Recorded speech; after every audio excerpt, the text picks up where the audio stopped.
Hello friends, hi everyone.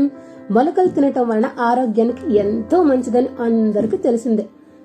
ఇవి కొద్దిగా తింటే చాలు కడుపు నిండిపోతుంది. క్యాలరీలు అస్సలు పెరగవు. స్లిమ్ గా అవ్వాలనుకుంటే మొలకలు తినాల్సిందే. విటమిన్స్ చాలా ఎక్కువగా ఉంటాయి. మొలకల్లో ఫైబర్ కంటెంట్ అధికంగా ఉంటుంది. ఇది బరువు తగ్గించడంలో గ్రేట్ గా సహాయపడుతుంది. కానీ మొలకలు తినాలంటే కొంతమందికి నచ్చదు. రోజు ఒకేలా తినాలంటే అస్సలు నచ్చదు. అలాంటి వాళ్ళ కోసం రష్యన్ స్టైల్లో సలాడ్ చేసి చూపించబోతున్నాను. ఈ రెసిపీ అయితే చాలా చాలా బాగుంటుంది అండ్ దీన్ని తినటం వల్ల ఈజీగా బరువు తగ్గొచ్చు. మరి అది ఎలా చేయాలో చూపించినా మరి